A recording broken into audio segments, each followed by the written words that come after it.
Ivoiriennes, Ivoiriens, habitants de la Côte d'Ivoire, chers amis de la Côte d'Ivoire partout dans le monde. Ce jeudi 7 août, jour anniversaire de l'indépendance de notre pays, me donne l'agréable occasion de m'adresser à vous.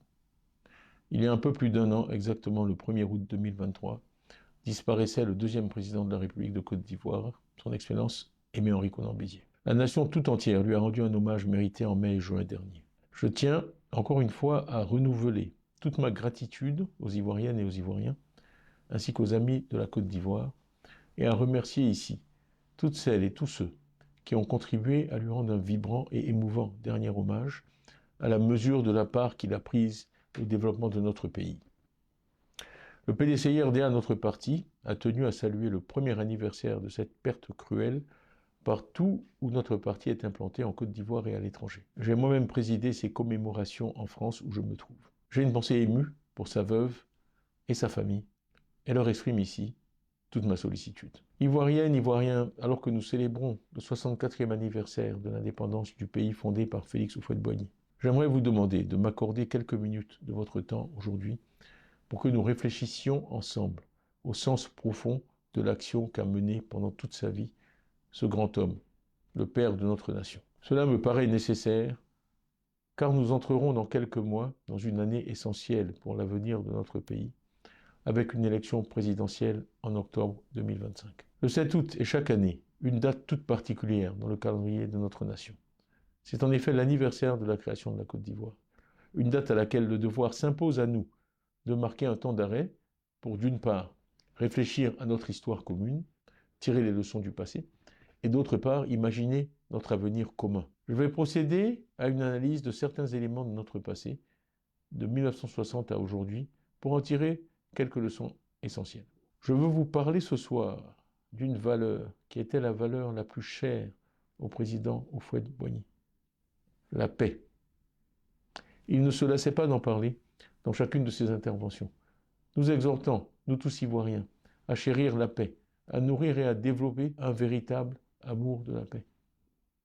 Comme il aimait à le dire, avec toute l'éloquence qui le caractérisait, la paix, ce n'est pas un mot, c'est un comportement. L'histoire de notre pays est là pour nous démontrer et nous rappeler à quel point il avait raison. Je vais utiliser ici, une fois de plus, une mesure internationalement reconnue de développement, l'IDH, ou Indice de développement humain. Les experts en développement ont toujours souhaité disposer d'une mesure qui permette de comparer les nations de la façon la plus objective possible entre elles et dans le temps. L'IDH mesure en effet, pour simplifier, 1.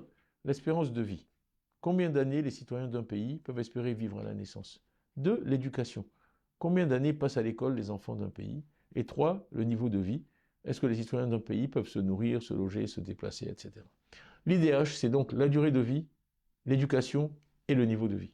Ces mesures sont effectuées chaque année pour tous les pays, à partir de données fournies par les gouvernements de chaque pays eux-mêmes.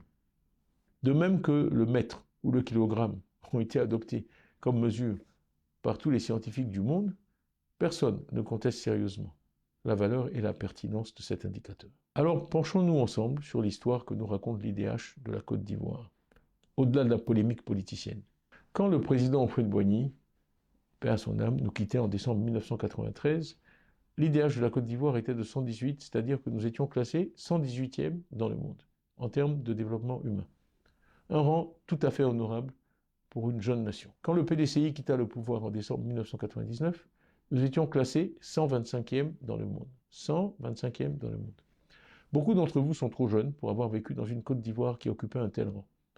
Peut-être éprouvez-vous de l'impatience à écouter ceux d'entre nous qui sont plus âgés que vous parler avec nostalgie de ces années. Et je le comprends. Nous essayons en fait de vous dire deux choses importantes. La première, c'est qu'il est possible pour un pays d'Afrique de l'Ouest, à force de travail et d'ambition, de tenir son rang parmi les nations. Je peux vous dire que tous les Ivoiriens se sentaient fiers des progrès accomplis par leur pays parmi les nations africaines. La deuxième chose que nous essayons de vous dire, à vous les plus jeunes d'entre nous, est que c'est la paix qui a régné en Côte d'Ivoire pendant les décennies qui ont suivi notre indépendance. C'est donc la paix qui nous a permis d'effectuer de tels progrès dans les domaines qui comptent le plus pour tout pays, à savoir la santé et l'éducation, à la différence de pays qui, eux, avaient cédé à la tentation de la violence. Mais que s'est-il passé ensuite, depuis 1999? À la fin de l'année 2000, en 12 mois seulement, notre pays était passé de la 125e place à la 141e place. Pardon. Une chute de 16 places, la plus importante jamais enregistrée par notre pays dans son histoire en une seule année. C'est là qu'eut lieu le premier grand décrochage dont nous nous sommes jamais remis. Après les conflits et la violence qui ont meurtri notre pays pendant la décennie 2000-2010, nous étions en 2010 167e dans le monde.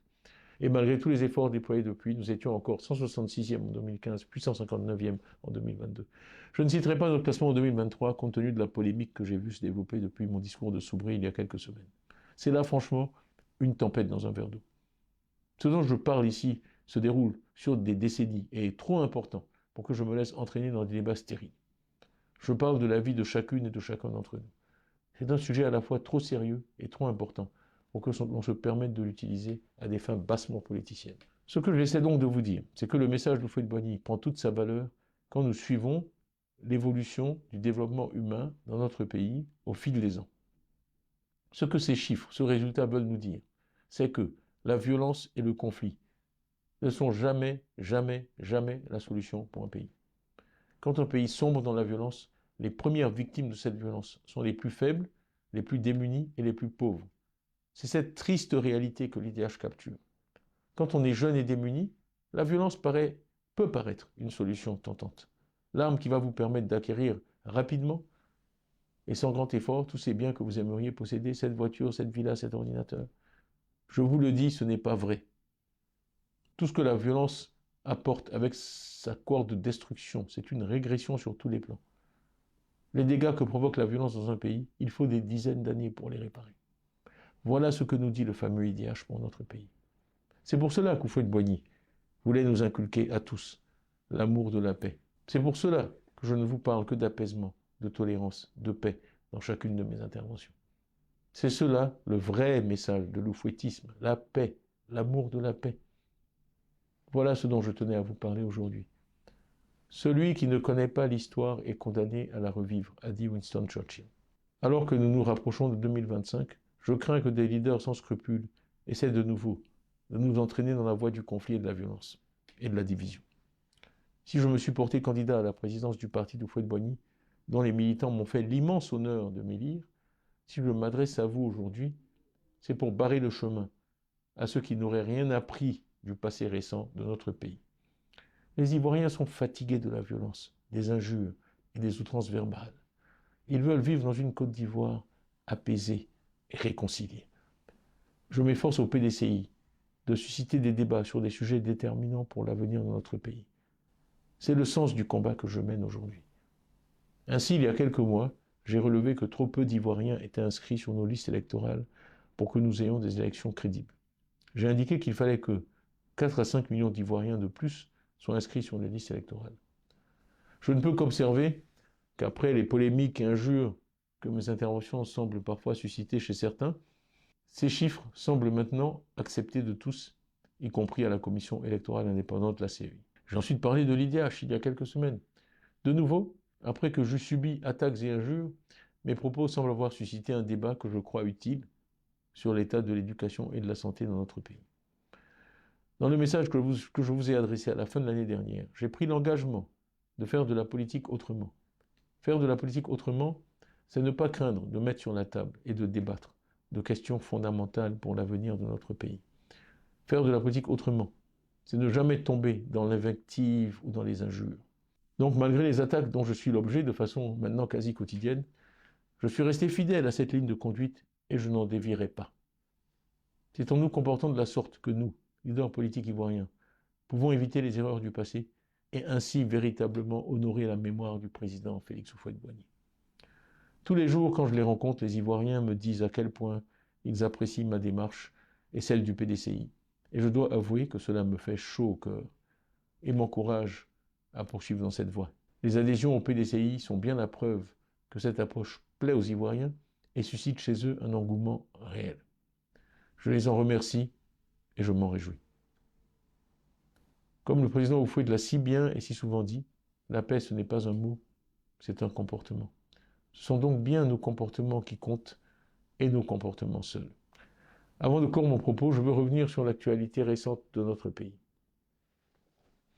Sur le plan social, Si on peut se féliciter du succès éclatant de nos éléphants lors de la CAN 2023 et de la bonne organisation de ce rendez-vous sportif continental par le gouvernement, nous regrettons les déguerpissements sans ménagement de population que nous avons tous pu observer avec tristesse depuis. Pendant la dernière semaine du mois de juillet, le cas d'Adjamé, où il y a eu de violentes échauffourées, fut particulièrement choquant. Et je tiens à exprimer ici ma compassion aux victimes de ces circonstances malheureuses. S'il est parfois nécessaire de procéder à des déplacements involontaires de population dans le cadre de projets de développement, nous invitons les autorités à respecter les normes internationales dans ce domaine qui imposent la concertation avec les populations, leur dédommagement et le cas échéant leur relogement. Je me réjouis que le chef de l'État ait annoncé des mesures dans ce sens dans son discours du 6 août et nous suivrons de près la mise en œuvre de ces mesures. Faire de la politique autrement, c'est aussi saluer, comme je viens de le faire, les initiatives du gouvernement lorsqu'elles vont dans le bon sens. Cela participe du patriotisme, du vrai patriotisme. Ivoirienne, Ivoirien, le PDCRD est porteur d'un projet social, économique et politique qui met avant tout l'accent sur la personne humaine, les femmes et les hommes de ce pays. Un projet qui fera régner la paix dans un pays de tolérance, un pays fier de sa diversité et qui offre à ses enfants, quel que soit leur lieu de naissance, leur religion ou leur ethnie, leur chance. 2025 sera une année particulièrement importante pour notre pays. Nous souhaitons qu'enfin l'année prochaine, les Ivoiriens fassent l'expérience d'une élection transparente, crédible, inclusive et apaisée. Nous travaillons dans ce sens avec la société civile et différents partis politiques. Ivoiriens et Ivoiriens habitants de la Côte d'Ivoire, le 7 août est notre fête. Je veux avoir une pensée ici pour nos athlètes qui participent actuellement aux Jeux de la 33e Olympiade à Paris. Ils illustrent avec brio le dynamisme de notre jeunesse et sans vouloir diminuer le mérite de nos athlètes masculins, je veux néanmoins saluer le travail effectué par les dirigeants de notre sport pour la promotion du sport chez les femmes. Nos athlètes ivoiriennes ont eu une participation fort remarquée à ces Jeux, avec une Ivoirienne en finale du 100 mètres et une autre en finale du 200 mètres. Elles donnent ainsi à des milliards de téléspectateurs à travers le monde une image positive de la femme ivoirienne et de la femme africaine. Le 7 août est aussi une fête marquée par un défilé militaire, ce qui me donne l'occasion de rendre un hommage mérité et appuyé aux officiers, sous-officiers, gendarmes, soldats, marins et aviateurs qui assurent notre sécurité et garantissent le respect de notre souveraineté.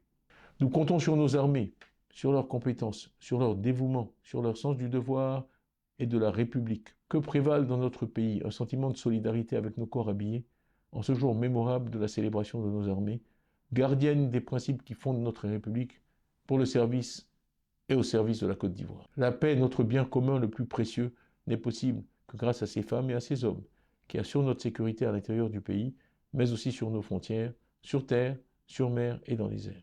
Ivoiriennes, Ivoiriens, habitants de la Côte d'Ivoire, le PDCIRDA par ma voix vous engage à continuer à construire une Côte d'Ivoire fidèle à la vision originelle du président Félix Houphouët-Boigny. Une Côte d'Ivoire unie, paisible, tolérante et fraternelle. Bonne fête de l'indépendance, vive la Côte d'Ivoire, vive la République.